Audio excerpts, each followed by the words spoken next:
There's a town in New York State called Agloe, and for most of the 20th century, you could find it on almost any road map of the area.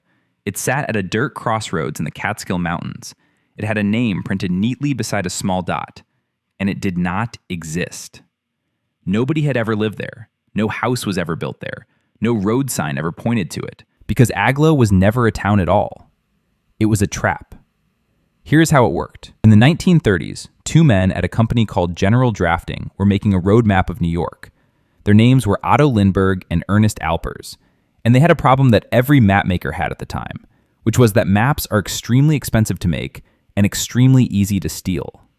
Surveying a region takes years. You need people driving every road, checking every junction, measuring every distance, and that costs a fortune. But a rival company can simply buy your finished map, copy it, print it, and sell it cheaper. And if they are careful about it, you can never prove they did. So Lindbergh and Alpers invented a town.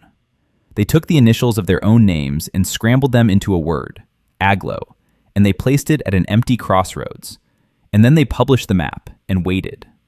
Because a real crossroads can be copied honestly. Two people surveying the same road will both find the same junction. But nobody surveying that spot would ever find a town called Agloe. So if it ever appeared on somebody else's map, there was only one possible explanation. They had copied it. Mapmakers call these copyright traps, and they have been used for as long as maps have been sold. Sometimes it is a fake town. Sometimes it is a real street with one letter changed. Sometimes it is a tiny bend added to a river that is actually straight. And dictionaries do the same thing with invented words. And phone directories used to do it with invented people. The rule is always the same. The lie has to be small enough that nobody notices it, and specific enough that nobody could reach it by accident. Now here's where the story of Agloe gets strange. A few years later, a rival map appeared, published by Rand McNally, and there in the Catskills, at that same empty crossroads, was Agloe, New York. Lindbergh and Alpers had them. The trap had worked exactly as designed, and it should have been a simple case. Except Rand McNally said something nobody expected. They said the town was real. They said their people had checked with the county, and the county had confirmed it. Because at that crossroads, there was now a building called the Agloe General Store. Somebody had seen the town on a map, driven out to the crossroads, found nothing there, and decided to name their new business after the place they thought they were standing in. The fake town had built itself. And this is the part worth sitting with for a second, because a made-up name on a piece of paper became a real building, with real shelves, and real people going in and out of it, purely because somebody trusted the map more than they trusted the empty field in front of them. Agloe would go on to appear and disappear from maps for decades. The store eventually closed, and Google Maps was still listing Agloe as a real place as late as 2014, before quietly removing it.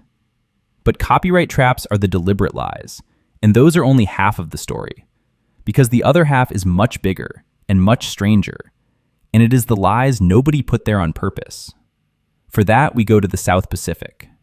In 1876, a whaling ship called the Velocity reported an island in the Coral Sea, roughly midway between Australia and New Caledonia. It was recorded as a long, thin, sandy island, and it was duly added to British Admiralty charts and given a name, Sandy Island. And there it stayed. It sat on nautical charts through the whole of the 20th century.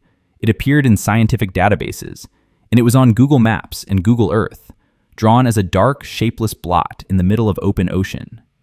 And every one of those maps was copying an earlier map, which was copying an earlier map, which was copying a single sighting made from the deck of a ship in 1876. In November 2012, an Australian research vessel called the Southern Surveyor was working in the area, and the crew noticed something odd.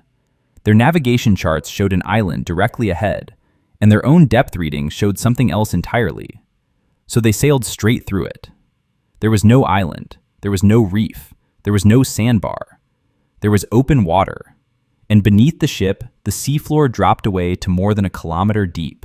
Sandy Island had been on the maps for 136 years, and for 136 years, nobody had gone to look. Think about how many people that involves.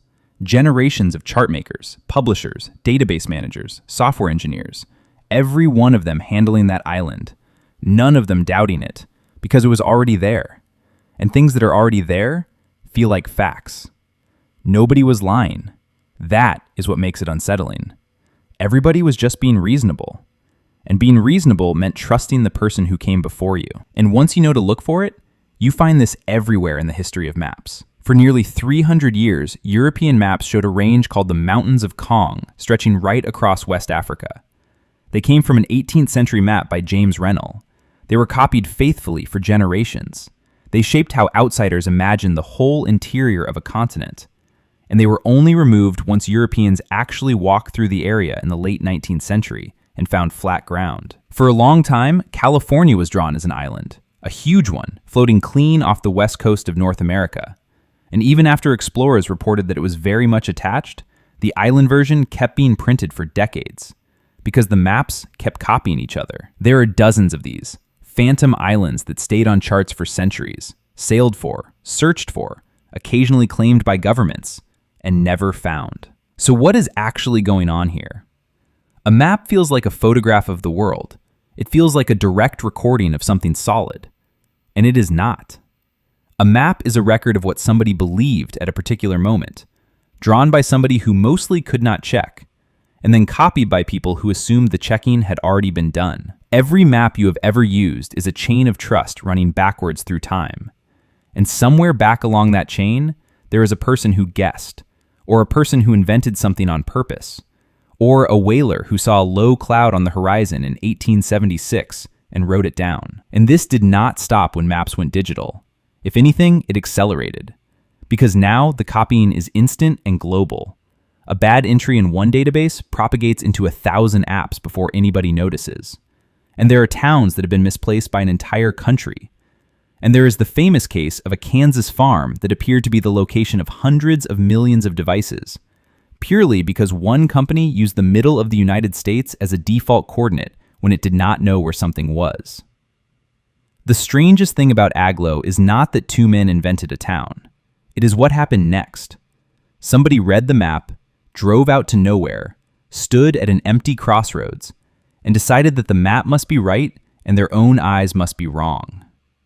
We do that constantly, with maps, with numbers, with anything that arrives to us looking finished. So the next time you are following the blue dot on your phone and it tells you there is a road ahead, remember that you are not looking at the world. You were looking at what a very long line of people believed about the world, and almost none of them ever went back to check.